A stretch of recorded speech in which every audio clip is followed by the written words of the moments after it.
most people think that coaching is kind of a glorified advice-giving approach. Coaching, I do not have to have any subject matter knowledge. Mentoring, I have some subject matter knowledge. Now, a good mentor is very good at coaching. Most people think that they are great listeners, and they're not. Shouldn't all leaders want to be the kind of leader that people are still talking about 10 years later? Thank you for training my boss. Because before he got into your program, working for him was a nightmare.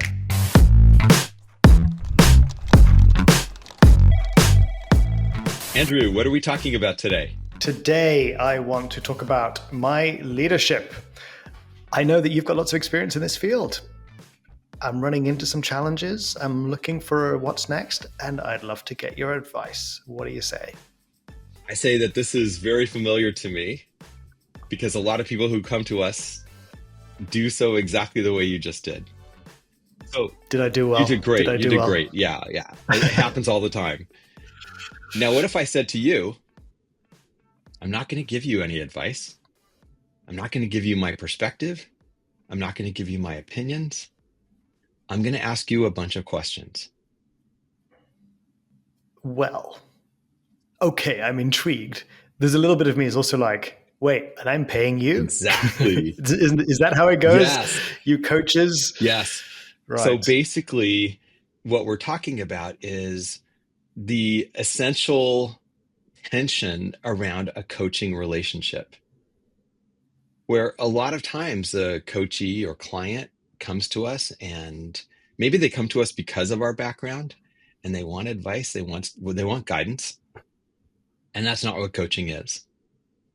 And most people don't know this. Most people think that coaching is a kind of a glorified advice-giving approach, and it's not. So then I turn this question back to you. If I'm not giving you advice, why is this valuable? Good. This is our conversation for today. The value of coaching in organizations. Mm-hmm. So why is it valuable? Well, let's jump in and have a look. Why is it valuable? Well, what does it mean to have somebody's undivided attention? Right, because that is a lot of what coaching is. It's you have a thought partner, and they are committed to being fully present with you and really listening the way no one else does. So I notice I just answered your question with a question. Yeah, very nice. Yeah, didn't mean to, but there you go. So coaching, yes.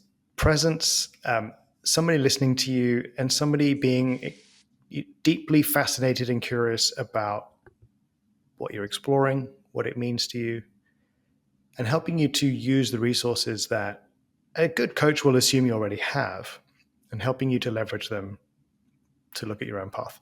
Hence, when you open this conversation, telling me all the things you weren't going to do and the things you were going to do, right? Which were primarily listening and questioning. Right, exactly. And for me, the reason why this is valuable is I'm supporting you in a process of finding answers and resources on your own. What that means is you're not dependent on me in the future for finding resources and answers. You're building your own resourcefulness. The other thing I think is really valuable about coaching is if you come up with your own solutions, you're more committed to implementing them. And this is really huge because if I'm your boss and I give you an assignment, you didn't choose that assignment. You may think that assignment is stupid. You may think that the way that I've laid it out for you, the process I've given you is inefficient, but you have to do it because I told you because I'm your boss. If I coached you instead of bossing you and you found your own solution and your own way to implement, I think you'd be happier with actually carrying it out. Well, something that I've heard you say in many training rooms, people like their own ideas a lot more than the ones we give them. Yeah, I think it's even deeper than that. I think we have an internal immune system. and it protects us from ideas and thinking that emerge from outside of our own brains. I think we are naturally protective against other people's thoughts and ideas and will resist them. And this is why advice usually doesn't work. When we're in a coaching course, and I typically will ask people, you've given a lot of advice over the course of your life. You've given a lot of advice. How many times do people actually take the advice that you give them? And people laugh because it's rare. Right. And people know this too, right? As soon as we ask the question, we'll always get those laughs, right? Because they know exactly what we're pointing at. Mhm. Same with listening, right? I know that you and I will often ask a room full of new leaders, who in this room is good at listening? And we'll typically get most of the hands will go up. And then we start to practice. Or we have to gently point out that maybe someone's attention has drifted or that they're focusing on their phone or something like that whilst they're supposed to be in a conversation. Most people get it once we sort of reveal it back to them. Yeah, and I really want to underscore the point you're bringing here. Most people think that they are great listeners, and they're not. And this is very humbling for most of the leaders that come to us for training or coaching. Most of them think that they're amazingly good listeners, and then they discover that they're not. And it can be really kind of devastating. Oh my gosh, I have really not been listening. So I would say this to any of our listeners, unless you've been to a significant amount of coaching training, your listening probably isn't as good as you think it is. It isn't as good as it could be. We talk about this a lot, in our trainings, but also just in our conversations when we're hanging out. I am a firm believer that just learning listening skills would be transformative Mhm. in organizations, Absolutely. like no question. I know that companies these days are always measuring things like engagement, effectiveness, these kind of things, and often it's listening that's missing. I know we can sit in a room and observe a bunch of people, and we can observe them not listening, thinking they're doing a good job, and not noticing the impact they're having. Absolutely. Yeah, kind of simple. So coaching, this sort of one-on-one attention, focus, presence, listening, curiosity. The other thing I know that people mix this up with is mentoring, Mm. right? And so we have to sort of we spend a lot of time defining these two things. And so, in case of doubt, coaching, I do not have to have any subject matter knowledge. Right? I'm there to listen, be curious, ask questions, and so on about you and about your content. Mentoring, I have some subject matter knowledge. Now, a good mentor is very good at coaching, has good coaching skills, and will be encouraging people to try things out by themselves and learn and grow as well. But mentoring does have space for subject matter expertise. Yeah. And it's to the point that I could I could mentor other coaches because I'm a trained and certified coach. So I could mentor, and I frequently do mentor other coaches.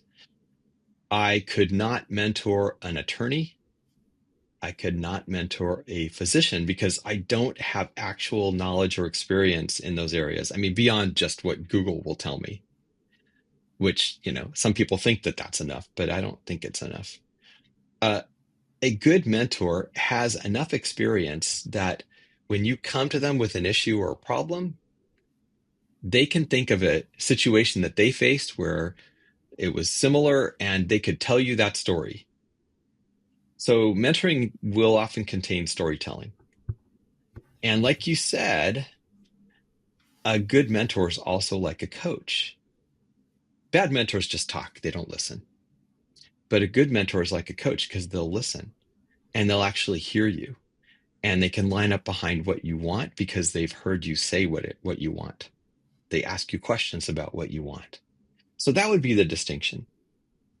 Hmm. Yeah, really important too. Uh, Now, in some situations where people lack training, mentoring could be the most valuable thing. But for people that have training and experience in some area, and oftentimes, we are called in to coach people in organizational leadership settings. These people don't need more training. They need to think about the experiences that they're having, they need to integrate those experiences. I have a controversial question for you. Yeah. Well, maybe it's controversial. I don't know. You've been in this business a lot. What happens to companies if they don't bother with coaching in this day and age? What is the risk? So I think the risk is huge, and there are multiple risks involved, actually. Here's the situation that most companies are facing right now. People in leadership roles in companies are more busy than ever. They don't have space in their day for anything but meetings, usually. And so there's very little reflection time. What happens is they're having learning experiences all day long. And because there's no time or opportunity to reflect on those experiences, the learning gets lost. It just goes from one meeting to the next meeting to the next meeting. People are often back to back. Most of our Zoom meetings with people inside companies, people are typically 5 minutes late because there's no space between their meetings. So if there's no space between meetings and there's no conversation about learning, then all this learning just gets lost. And that is, I think, the biggest risk. The other Mm. risk is if companies don't have some kind of continuous learning path or continuous development path, your leaders are going to get burned out. If there's nowhere for them to go, like imagine a leader with maybe they're toward the end of their career and there's no more promotions available for them in the future. Well, what does this person have to look forward to besides retiring? If you want them to have something else to look forward to, you give them some way to support their learning and ongoing development. And coaching is one of the most powerful ways to do that. Just a little background for our listeners. If you don't know me and Andrew, we're both experienced coaches. We train coaches, and we've done years and years of organizational coaching engagements. So this is kind of our world. I would even say our sweet spot is actually supporting leaders and managers inside of companies to become more coach-like, because we do think that good leaders are good coaches. So that's kind of the background that we bring here. I think the most controversial question that I can think of is how can we tell that this is valuable? Because coaching requires investment. You have to pay a coach. Sometimes you have to pay a lot of coaches to get enough support for your leadership. How do you know it's valuable? And Mm. there are very complex questions around measuring return on investment in coaching. I happen to believe that truly scientifically valid measurements of return on investment in coaching are almost impossible.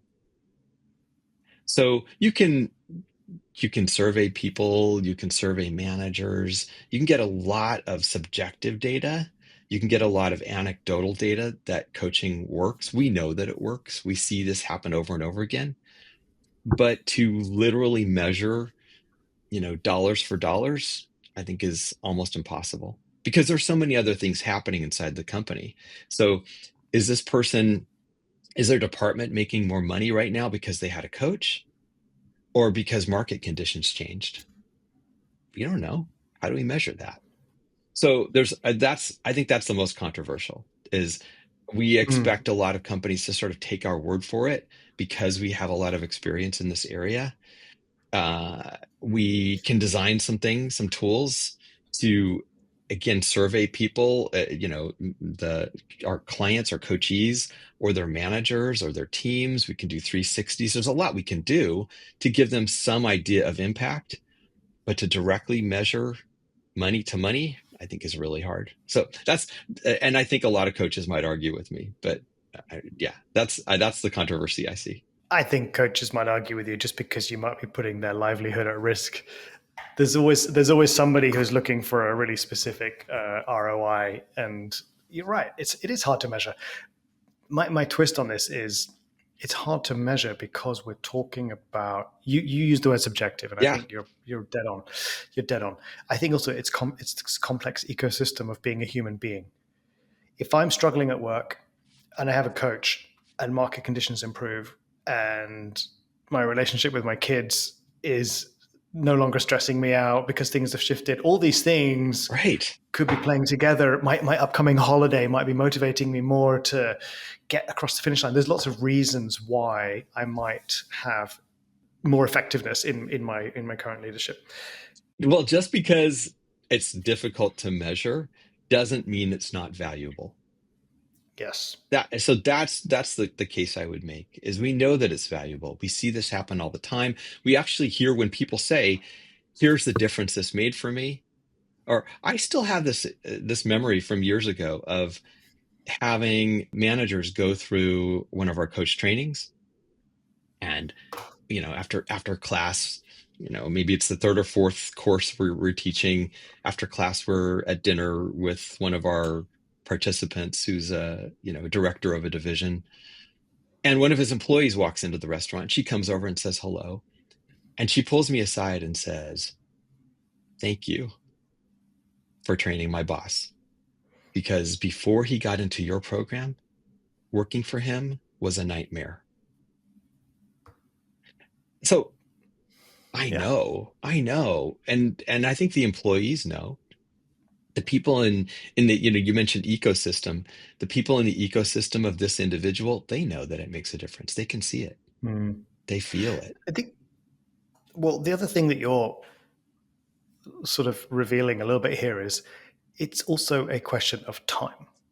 And so I think data over time is probably a lot more reliable than, oh, somebody went through 10 hours of coaching. How Mm, are we measuring their effectiveness now, or the retention in their team? But over time, I think it is possible to see culture change. You and I mean, there's a number of companies in our client roster that have been doing this for a long time. We know it works. We see them doing their own internal research. We hear it at the end of every program. People still talk about going through these programs years later. It's not because it's the Chuck and Andrew show, because it's not always Chuck and Andrew, but it is because they have this experience over time. Their training is done over time. They don't do a quick online, couple of hour experience. They spend many, many hours over many, many months having experience, taking it further. So yeah, and I mean, you and I know that there are companies out there that are measuring this over the long term, and they are yielding some interesting results. But absolutely. it's also true to say, on one-on-one coaching, it's going to be hard to sell purely on past results.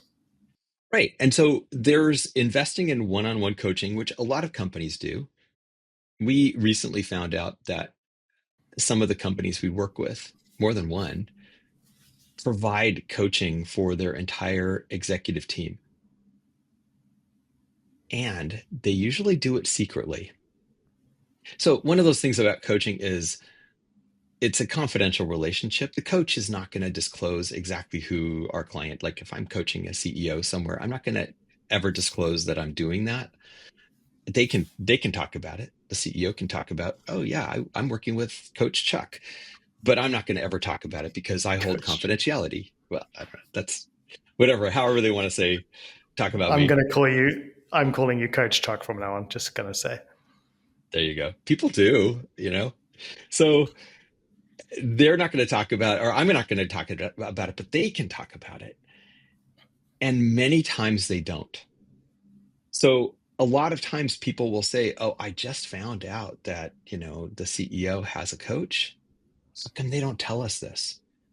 Like it should be something that they role model. Like, hey, I'm investing in my ongoing learning. You guys should do that too. And they Well, don't. there's still a stigma out there, which Mm, thankfully it's dropping, right? But there's still a stigma out there that having a coach is because there is a problem, as right. opposed to developing someone's resourcefulness and sharpening their toolkits. Yes, this Sharpening their happens. toolkits. Yeah, Well, you know if what I you can mean. mix a metaphor, that's okay. Yeah, it's okay. This happens a Yeah. lot. We come to different organizations. And we find that coaching has a stigma. So the reason people are hesitant to work with a coach, even if the company offers it to them, is in the past, coaching has been something that you get if the company is trying to get rid of you. They think they want to fire you, and so they give you a coach to prove that they tried, and then they fire you anyway. So a lot of people, when they hear coaching, they feel like, oh gosh, I'm in trouble, and Do you it want a little sucks. story? Yeah, yeah, go for it. I was that coach once, unwittingly. Mm, It was bad. I was yeah. brought in to work with this guy. I really liked this guy as well. He was cool. He was a good fun guy, and I think he was just in a job that didn't suit his personality. But I was brought in 10 hours of coaching, and I rocked up for whatever the sixth or seventh hour. And when I asked for him at reception, somebody nodded to somebody, and somebody went to get somebody, and somebody came to tell me that he was no longer working for the company. And we had conversations, three-way conversations in the beginning about expectations, and they did not Mm, disclose that he was on a development plan to him or to me. mm, He was mm. basically, I was stunned. I was absolutely stunned. I felt terrible for the poor guy as well. I canceled the contract. But yeah, thankfully it doesn't happen too much. But yeah, sidebar story there. So it's true. There is a little bit of stigma. And thankfully it's becoming more and more common and cool. I know Right. when I A lot of companies that we are working with have overcome that hurdle, and they are valuing coaching, and they're normalizing it and telling their employees that it's a great thing. So, absolutely. One of the other mm, things that's interesting is we do both coaching for companies and coaching training for companies. So these are two different tracks that I think ideally go together. So for me, the best case scenario is we get brought in to do coaching skills training for a group of organizational leaders. They're learning how to coach, but they're also integrating coaching skills into their own leadership. This is the best case scenario because, no, there's an even oh, better one. oh, there is. Go for it. No, Sorry go to for it. deny you. Your point one and point two, right? So they're Yeah, getting trained. They're working with people internally, so they're having the experience. And for me, the third part of this, the platinum part, is they have a coach, they have a coach too. Yeah, absolutely. so that Yeah, they have the experience of being, energetically held in that way by someone whose agenda is just about them. I think that's a yes. super important. So just wanted to add that. If I was going, you were a gold there, my friend. I was going platinum. Yeah. No, platinum's good. Ideal. Ideal, absolutely. And it takes some investment. And so what do companies get from this investment? Well, can I answer my question, or do you want to? What do they get from this investment, Chuck? I think the main thing they get is engaged leadership. If you're going through a program like this, you know the company's investing in you. You're getting a lot out of it. You're deepening relationships with the people in the program with you. Oftentimes they're people who you have maybe know a little bit about, or there's cross-functional relationships or networking possibilities. So your internal network gets stronger if you go through these kinds of trainings. Your your leadership is more coach-like. So rather than just telling people what to do, you're helping them find solutions. You're actually accelerating their learning and development. You're improving their engagement. So there's organization-wide engagement score improvement almost always when you bring in coaching. But especially when you train managers in coaching skills, they get to be better managers. They're less dominant and they're more growth oriented. It's pretty cool. So Yes. there's a lot of wins here. What would you add? Well, I was sort of a little bit selfishly, I was thinking about some of our own anecdotal experiences of this. And so, funny enough, this weekend I'm going to catch up with one of our long ago clients who became a Mhm. good friend to both you Oh, and I yeah, and our yeah. colleagues. And I remember watching him, this would be, I guess, 11 years ago in a training room. And I remember he was a relatively senior leader already Hmm. then. but in a company of, I guess, 150,000 people or something. So he's kind of relatively senior, but also kind of not. um, Hmm. but I remember turning to you and saying, "That guy's going to be president one day." Or I think I said CEO, and knowing how he's done since then, it sort of ticks all the boxes you were just talking about, right? So Hmm. we know that he briefly, I think he would probably define it as plateaued for a while. Mm. But when I think coming out of that training with those skills, with those tools, we know that he was hugely respected as a leader. And indeed, a few months ago in India, we bumped into someone who worked for him years and years Mm. ago, and they were still talking about what a great guy he is. So for Absolutely. me, I Yeah. think that's a great example of leadership effectiveness. Yes. I mean, shouldn't all leaders want to be the kind of leader that people are still talking about 10 years later? Right. Yeah. So he fell into that category, and it matched all the definitions that you gave there. So Well, you talked about plateauing, which is normal. In most organizations, there isn't your next step isn't available yet. And so you are going to hit a plateau and maybe for a period of years. How do organizations keep people engaged when they're at plateaus like that? With programs like what we're talking about. You give them more skills, more training, more support, coaching. You give them this and they stay. yes, and I know that there is some funny, because we were talking about research earlier on. There is some research out there which is kind of in the territory that I was saying before. Like, if it's been done over Mhm. time, you get some Yeah. pretty interesting results. And what you were just talking about there, I know that IBM has been in the coaching game for a long time. I know some of our Mm. colleagues, when I first joined this business, were already working in companies like IBM. So they must have been in the coaching game for over 20 years. But I know that they took coaching internally in a really big way and came up with something like 23% of an increase in engagement scores within just the Mm. first 2 years. That's an Right. extraordinary number. That's an Amazing. extraordinary number for a big company, right? Amazing. Well, and And then, notice like if you have 23 or something percent engagement, notice how many people you're not losing. and if I recall, I think that their retention rate increased something like 18%. So you and I know, and I'm sure a lot of people listening to this know, the cost of replacing people, lost talent, lost institutional knowledge is enormous. Hmm. So reducing retention rates for high potential candidates or high potential talent by 18% is a really big win. Increasing. Increasing. When I say yes, increasing. I was reducing turnover, increasing retention. There Yes, you go. increasing retention. And I know that that's something that we've seen in a lot of companies. That it's no secret. You and I've done a lot of work for Google. That's something that they are happy for us to share. And being part of their mastery faculty Hmm. team, doing a lot of coaching internally. There's another company that's done it on a really big scale. And being a data company, I know they have data for this too, and we've Score. seen it. Like we've seen the results for doing big impact coaching over a very long period of time. That approach is valuable for a couple reasons. One is that they took, I think, the majority of their managers through a coaching skills training. And so when you do that, you really like talk about cultural shift. That is how you get a cultural shift. You get everybody Yes. through the same training, you give them the same kind of toolkit and vocabulary. Amazingly valuable. What's interesting about this one is not a particularly lengthy training. I So was it's just going to very, say that. right, Yeah. short and efficient. But what we saw as we were delivering this training was a little bit of practice goes a long way. Now Yes.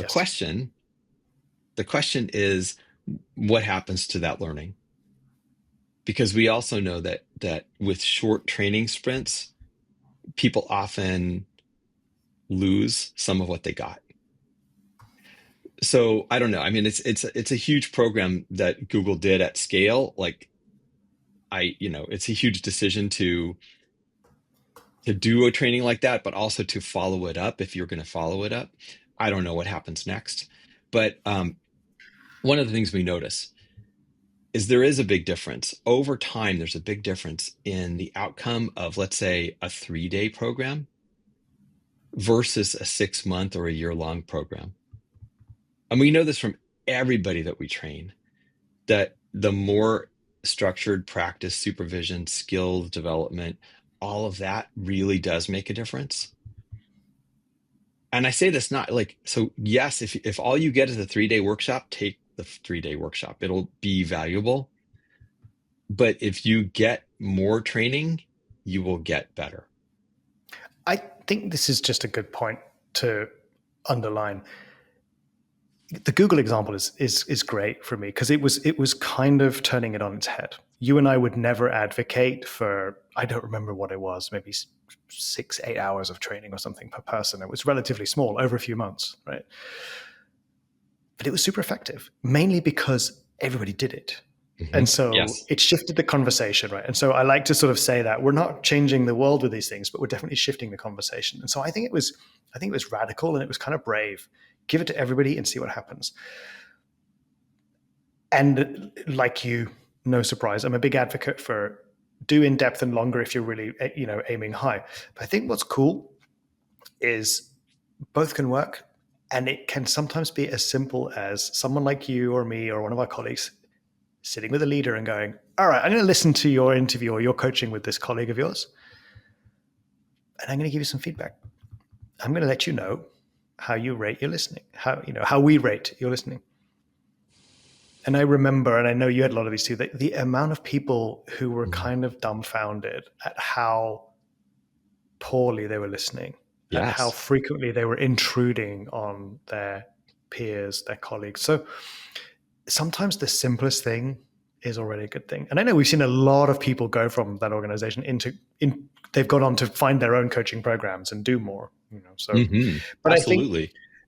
I went a little bit off on my track. What I was going to say was, if you're learning a new sport, if you're learning a new hobby, it's obvious the more you do, the better you'll be.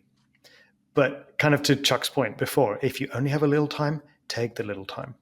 Start with that, like anything. Yeah. Start with that. Start with that. And, every little bit of practice makes a difference.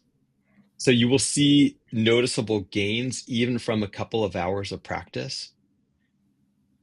And there's a huge difference. Like we know this Mm. because, we do training for a coaching school that their typical program is over 100 hours of training. We meet many, many coaches. The industry standard for training is, 60 hours minimum. And the difference between coaches with 60 hours of training versus 100 plus hours of training is pretty huge.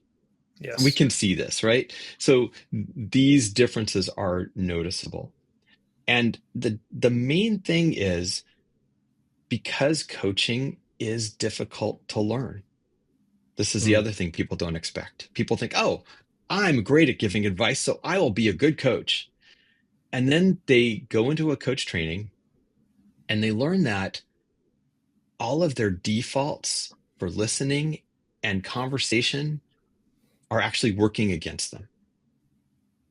Well, You this is my have to, one yeah, liner. yeah, go for it. Is my one liner in most of our introductory trainings, right? Like coaching itself is not actually hard, but unlearning all the stuff that gets in the way is where you're going to sweat. It's where you're Yes, going to have sore muscles from trying to learn how to not interrupt, how yes. to not check out, how to not have an opinion. That's hard work. Well, the big one is so part of what happens is when someone comes to you with a challenge, your problem solving brain kicks in and you start analyzing the problem, trying to understand the problem, and trying to generate solutions to that problem. That's normal. We all do this. And especially in organizations, it's valued. People actually using that approach is valued. Problem solving is what people oftentimes they think that that's what they're getting paid for. So to break that habit is super hard. We can see that even with 60 hours of training, even with 100 hours of training, people are still struggling to stop the problem solving thinking and just be present with the human being and listen. It takes a lot of work and a lot of practice to get there. And so I want to say this, like I have compassion for it because it takes a lot to get there. It's not easy. And the only way to get good at it is a lot of practice and supervision, which most coaching trainings provide over time, Hmm. especially the good ones that are not short. Well, I want to put some language onto something that you were just speaking about there from a distinction perspective. So in coaching, we coach the person, not the problem. And so this is what Chuck is pointing to here. Like we want to be focusing on the individual and what they want. The way that they're viewing their circumstances becomes really useful fodder for a coaching conversation, but we have to step away from trying to solve it. And it's not just that people have learned this in the workplace or are getting paid to solve problems. Since I think for most of us, East and West, we've been rewarded since we started our first days in school Yes. for assessing situations and solving them. Put the round peg in the round hole. Congratulations, you are smart enough to go to the next class. Here is some maths problem. Solve this. Here's a science situation. So we've always been rewarded for assessing what's in front of us and doing something with it. So this is really the stretch with coaching, is being able to be present and listen and not have the urge to fix something. Right. And what you're doing is you're listening while the other person is trying to fix something. You're listening and observing and articulating what you're seeing. So you're doing something that's very valuable while you're supporting the other person in strengthening all of these capacities. Ultimately, again, it's building more resource in the other person for you to oftentimes keep your mouth shut and just listen. And this is the other thing most people don't intuitively understand, is that the most valuable thing you can give another human being is your listening. Right? This is huge because most of us, we think, oh, if I say more, if I give more advice, more guidance, more knowledge, I'm delivering more value to this person. Oftentimes that's wrong. The most valuable thing you can do is be present, shut up and listen. Huge. Well, I like to tell students that the if you're talking, you're not listening, right? So that's I think often instructive. Um, it's also just adding to what you were saying, that what makes it powerful is where we're orienting our curiosity, and I think this is something that is also challenging for people to learn. But once they get it, you can really see it. So rather than listening for the problem, the obstacles, the opportunities to overcome them, I'm listening for what's important to this person in relation to that topic. I'm listening for how they view it. I'm listening for the perspectives that they have around it or the choices that they're perhaps blind to or avoiding. I'm listening for the experience that they're having. I'm curious about how they feel about this. And again, maybe are they avoiding solving this problem because they don't want to feel something about this problem? So my curiosity is all around them and their experience rather Mm. than what they could or should or could try to do with the Yes. topic. Yeah, and it's a very different way of listening than what we most of us are doing most of the time. When I'm coaching someone, and I'm usually coaching leaders in our organizations, and in the back of my mind, my primary focus in this conversation is grow this leader. Now, if that's my orientation, that's very different from understand this problem, solve this problem. That's the default. Grow this leader means whatever they're bringing to me, I'm looking at what are the opportunities for them to deepen their understanding of who they are, how they think, how they feel, how they operate. What are the opportunities for us to use whatever the situation is to grow their leadership, to make them stronger? So oftentimes I'll ask questions in a coaching session like, what does this challenge tell you about you? How do you use this conflict to get more skillful in some way? How do you want to be ready for this same situation next time? And all of this is about having them develop more awareness that will help them better next time. Because if I just go, oh, well, you know, this is because you didn't understand the target. You need to understand targets better. That doesn't help. They didn't need me to say that. They know that. So this is a huge difference. And it, again, it takes a lot of practice and a lot of learning. And I see this because I'm a little concerned. No, I'm a lot concerned. There, there are a lot of people online now calling themselves coaches who've never had a day of coach training, and they don't actually know what coaching is, but they're calling themselves coaches and they're maybe making some money at it. So I would be very careful about who you hire if you're going to bring a coach in, to understand their background, their training, their certifications. Like, these things matter because, and I've said this too, what they're doing could be incredibly valuable, but if if it isn't aligned with international standards of coaching, we don't know what it is. It may be good, it may suck, we don't know. And that's, I think, a risk. Mm. Yeah, it's definitely important to check people's backgrounds, like at the very least. And I do think like big companies get that these days. Of I course. think there's less of a risk in the kind of the field that you and I are in. But it's true also there are plenty of people out there doing their £10 coaching, or they did did 2 hours online and are now a certified coach. Yeah, just be mindful of people, like check where people got Hmm. trained, check how much Sure. training they've had.